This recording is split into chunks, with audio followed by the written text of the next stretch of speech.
ಇನ್ನು ಕೋಲಾರ ಟಿಕೆಟ್ ಹಂಚಿಕೆ ವಿಚಾರವಾಗಿ ಭುಗಿಲದಂತ ಬಂಡಾಯ ಮತ್ತು ಅಸಮಾಧಾನ. ಮುನಿಯಪ್ಪ ವಿರುದ್ಧ ಸಿಡಿದದ್ದ ಕಾಂಗ್ರೆಸ್ನ ಪರಿಷತ್ ಸದಸ್ಯರು ಮತ್ತು ಶಾಸಕರು. ಇದರ ಜೊತೆಗೆ ಈಗ ಪರಿಷತ್ ಸ್ಥಾನಕ್ಕೆ ರಾಜೀನಾಮೆ ಮುಂದಾದ ಇಬ್ಬರು ಸದಸ್ಯರು, ಪರಿಷತ್ನ ಸದಸ್ಯರಾಗಿರುವಂತಹ ಅನಿಲ್ ಕುಮಾರ್ ಮತ್ತು ನಜೀರ್ ಅಹಮದ್ ಈಗ ಸಭಾಪತಿ ಭೇಟಿಗೆ ಸಮಯಾವಕಾಶವನ್ನ ಕೇಳಿದ್ದಾರೆ ಎನ್ನುವಂತಹ ಮಾಹಿತಿ ಕೂಡ ಲಭ್ಯವಾಗ್ತಾ ಇದೆ. ಒಟ್ಟಿನಲ್ಲಿ ಕಾಂಗ್ರೆಸ್ನ ಕೋಲಾರದ ಬಣ ಏನಿದೆ ಸಾಕಷ್ಟು ಲಾಬಿ ಮಾಡ್ತಾ ಇದೆ. ಅತ್ತ ಮುನಿಯಪ್ಪ ಅವರ ಕುಟುಂಬಕ್ಕೆ ಯಾವುದೇ ಕಾರಣಕ್ಕೂ ಟಿಕೆಟ್ ಕೊಡಬಾರ್ದು ಅಂತ ಈಗ ಇನ್ನೊಂದು ಬಣ ಪಟ್ಟಿಡಿದೆ. ಹೀಗಾಗಿ ಸಭಾಪತಿ ಬಸವರಾಜ ಹೊರಟ್ಟಿ ಅವರನ್ನ ಭೇಟಿ ಮಾಡೋದಕ್ಕೆ ಪರಿಷತ್ನ ಸದಸ್ಯರು ಸಮಯವನ್ನ ಕೇಳಿದ್ದಾರೆ. ಬೆಳಗ್ಗೆ 11:30ಕ್ಕೆ ಬರುವಂತೆ ಸಭಾಪತಿ ಹೇಳಿದ್ದಾರೆ ಹೊರಟ್ಟಿ ಅವರು ಅಂತ ಗೊತ್ತಾಗ್ತಾ ಇದೆ. ಬೆಂಗಳೂರಿನ ನಿವಾಸಕ್ಕೆ ಬರುವಂತೆ ಹೊರಟ್ಟಿ ಸೂಚನೆ ಕೊಟ್ಟಿದ್ದಾರೆ. ಹೀಗಾಗಿ ಪರಿಷತ್ನ ಸದಸ್ಯರಾದಂಥ ಅನಿಲ್ ಕುಮಾರ್ ಮತ್ತು ನಜೀರ್ ಅಹಮದ್ ಈಗ ಸಭಾಪತಿಗಳನ್ನ ಭೇಟಿ ಆಗ್ತಾ ಇದ್ದಾರೆ. ಅವರನ್ನ ಭೇಟಿಯಾಗಿ ಮುಂದಿನ ನಿರ್ಧಾರಗಳನ್ನ ಮಾಡ್ತೀವಿ, ರಾಜೀನಾಮೆ ಕೊಡ್ತಾರಾ ಅಥವಾ ಕೇವಲ ಇದು ಡಾಕ್ಯುಮೆಂಟ್ ಆಗಿ ಶೋಕೇಶ್ ಆಗಿರುತ್ತಾ, ಇದೆಲ್ಲವೂ ಕೂಡ ನೋಡಬೇಕಾಗತ್ತೆ. ಒಟ್ಟಿನಲ್ಲಿ ಈ ಡೆವಲಪ್ಮೆಂಟ್ಗಳನ್ನು ನೋಡ್ತಾ ಇದ್ರೆ ಖಂಡಿತವಾಗ್ಲೂ ಸಹಜವಾಗಿಯೇ ಒಂದಿಷ್ಟು ಪ್ರಶ್ನೆಗಳು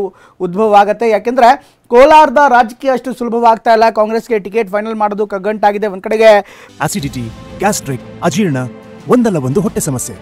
ಅದಕ್ಕೆ ನಾನು ಅಮೃತ ಬಿಂದು ಟ್ಯಾಬ್ಲೆಟ್ನ ಯೂಸ್ ಮಾಡ್ತೀನಿ. ಅಮೃತ ಬಿಂದು ಮನೇಲಿದ್ದಾಗ ಸಿರಪ್, ಟೂರಲ್ಲಿದ್ದಾಗ ಟ್ಯಾಬ್ಲೆಟ್. ಮುನಿಯಪ್ಪನವ್ರು ಕೊಟ್ಟರೆ ಇನ್ನಿತರ ಬಣ ಕೆಲಸ ಮಾಡಲ್ಲ, ಇನ್ನಿತರ ಬಣ ಅಥವಾ ರಮೇಶ್ ಕುಮಾರ್ ಅವರ ಬಣಕ್ಕೆ ಕೊಟ್ಟರೆ ಉಳಿದ ನಾಯಕರು ಕೆಲಸ ಮಾಡಲ್ಲ. ಒಟ್ಟಿನಲ್ಲಿ ಈ ಒಂದು ಡೆವಲಪ್ಮೆಂಟ್ ಏನಿದೆ ಕೋಲಾರದ ಡೆವಲಪ್ಮೆಂಟ್ ಕಾಂಗ್ರೆಸ್ ಪಾಲಿಗೆ ಕಗ್ಗಂಟಾಗಿದೆ. ಕೋಲಾರ ಟಿಕೆಟ್ಗಾಗಿ ನಾವು ಮನವಿ ಮಾಡಿದ್ದೇವೆ ಅಂತ ಈಗ ನಾಯಕರು ಹೇಳ್ತಾ ಇದ್ದಾರೆ. ಇನ್ಫ್ಯಾಕ್ಟ್ ಮುನಿಯಪ್ಪನವರು ಹೇಳಿಕೆ ಕೊಟ್ಟಿರುವಂಥದ್ದು, ಖರ್ಗೆ ಅವರನ್ನ ಭೇಟಿಯಾಗಿದ್ದಾರೆ.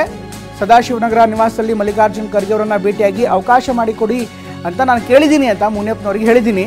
ಎಲ್ಲರನ್ನೂ ವಿಶ್ವಾಸಕ್ಕೆ ತೆಗೆದುಕೊಂಡು ಹೋಗ್ತೇನೆ, ಎಲ್ಲರ ಜೊತೆನೂ ಕೂಡ ಮಾತಾಡ್ತೀನಿ, ರಮೇಶ್ ಕುಮಾರ್ ಸೇರಿ ಎಲ್ಲರಿಗೂ ಕೂಡ ಮನವಿ ಮಾಡಿದ್ದೇನೆ ಅನ್ನುವಂಥ ಮಾತನ್ನು ಕೂಡ ಈಗಾಗಲೇ ಮುನಿಯಪ್ಪನವರು ಖರ್ಗೆ ನಿವಾಸದ ಎದುರು ಹೇಳಿದ್ದಾರೆ. ಒಟ್ಟಿನಲ್ಲಿ ಏನು ಡೆವಲಪ್ಮೆಂಟ್ ಇದೆ ಕೋಲಾರದ ಡೆವಲಪ್ಮೆಂಟು ಕ್ಷಣ ಕ್ಷಣಕ್ಕೂ ಹೊಸ ಹೊಸ ತಿರುವನ್ನು ಪಡೆದುಕೊಳ್ತಾ ಇದೆ. ಕೋಲಾರ ಟಿಕೆಟ್ಗೋಸ್ಕರ ನಾನು ಮನವಿ ಮಾಡಿದ್ದೇನೆ, ನಮ್ಮ ಕುಟುಂಬಕ್ಕೆ ಕೊಡಿ ಅಂತ. ಆದರೆ ಮುಂದೇನಾಗತ್ತೆ ನೋಡಬೇಕಾಗತ್ತೆ. ಜೊತೆಗೆ ಎಲ್ಲರನ್ನೂ ವಿಶ್ವಾಸಕ್ಕೆ ತೆಗೆದುಕೊಂಡು ಹೋಗ್ತೀನಿ ಅನ್ನುವಂಥ ಮಾತನ್ನು ಮುನಿಯಪ್ಪನವರು ಹೇಳ್ತಾ ಇದ್ದಾರೆ. ಹಾಗಾದರೆ ಮುನಿಯಪ್ಪನವ್ರು ಏನು ಮಾತಾಡಿದ್ರು ನೋಡೋಣ ಬನ್ನಿ.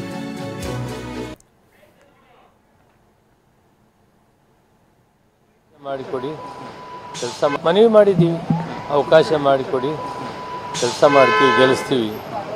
7 ಸಾರಿ ಆ ಕ್ಷೇತ್ರದಲ್ಲಿ ಗೆದ್ದಿದ್ದೀನಿ, ಅನುಭವ ಇದೆ. ಎಲ್ರಿಗೂ ಮನವಿ ಮಾಡಿದ್ದೀನಿ, ಅವಕಾಶ ಮಾಡಿಕೊಡಿ, ಆಶಾಭಾವನೆಯಿಂದಿದ್ದೀನಿ. ಮತ್ತು ಅಧ್ಯಕ್ಷರಿಗೂ ಕೂಡ ಹೇಳಿದ್ದೀನಿ, ಮುಖ್ಯಮಂತ್ರಿಗಳು ಹೇಳಿದ್ದೀನಿ, ಉಪಮುಖ್ಯಮಂತ್ರಿಗಳು ಮತ್ತು ಪ್ರದೇಶ ಕಾಂಗ್ರೆಸ್ ಸಮಿತಿ ಅಧ್ಯಕ್ಷರಿಗೂ ಹೇಳಿದ್ದೇನೆ.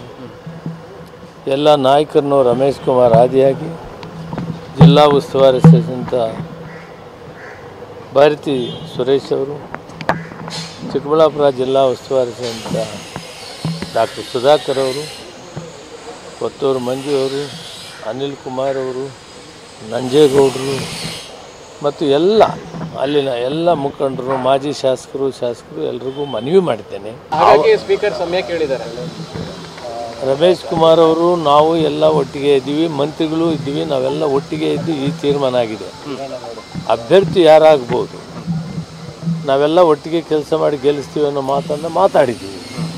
ಅದರ ಮೇಲೆ ಅವ್ರು ಏನು ಹೇಳಿದ್ದಾರೆ ನನಗೆ ಗೊತ್ತಿಲ್ಲ. ನಾನು ಅಲ್ಲಿ ಮುಖ್ಯಮಂತ್ರಿಗಳ ಮತ್ತು ಪ್ರದೇಶ ಕಾಂಗ್ರೆಸ್ ಸಮಿತಿ ಅಧ್ಯಕ್ಷರ ಸಮ್ಮುಖದಲ್ಲಿ ನಡೆದ ವಿಷಯವನ್ನು ನಿಮ್ಮ ಮುಂದೆ ಇಟ್ಟಿದ್ದೀವಿ. ಇಷ್ಟಾದರೂ ಕೂಡ ಹೈಕಮಾಂಡ್ ತೀರ್ಮಾನಕ್ಕೆ ಬದ್ಧವಾಗಿದ್ದೀವಿ.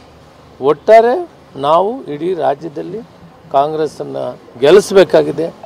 ನಾವು ಒಟ್ಟಿಗೆ ಕೆಲಸ ಮಾಡಿ ಮನವಿ ಮಾಡಿದ್ದೀವಿ, ಅವಕಾಶ ಮಾಡಿಕೊಡಿ, ಕೆಲಸ ಮಾಡ್ತೀವಿ, ಗೆಲ್ಲಿಸ್ತೀವಿ.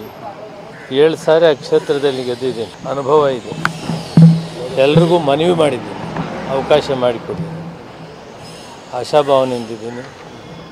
ಮತ್ತು ಅಧ್ಯಕ್ಷರಿಗೂ ಕೂಡ ಹೇಳಿದ್ದೀನಿ, ಮುಖ್ಯಮಂತ್ರಿಗಳು ಹೇಳಿದ್ದೀನಿ, ಉಪಮುಖ್ಯಮಂತ್ರಿಗಳು ಮತ್ತು ಪ್ರದೇಶ ಕಾಂಗ್ರೆಸ್ ಸಮಿತಿ ಅಧ್ಯಕ್ಷರಿಗೂ ಹೇಳಿದ್ದೇನೆ.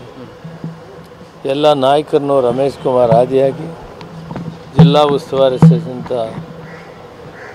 ಭಾರತಿ ಸುರೇಶ್ ಅವರು, ಚಿಕ್ಕಬಳ್ಳಾಪುರ ಜಿಲ್ಲಾ ಉಸ್ತುವಾರಿ ಸಚಿವಂತ ಡಾಕ್ಟರ್ ಸುಧಾಕರ್ ಅವರು, ಕೊತ್ತೂರು ಮಂಜು ಅವರು, ಅನಿಲ್ ಕುಮಾರ್ ಅವರು, ನಂಜೇಗೌಡರು ಮತ್ತು ಎಲ್ಲ ಅಲ್ಲಿನ ಎಲ್ಲ ಮುಖಂಡರು, ಮಾಜಿ ಶಾಸಕರು ಎಲ್ರಿಗೂ ಮನವಿ ಮಾಡಿದ್ದೇನೆ.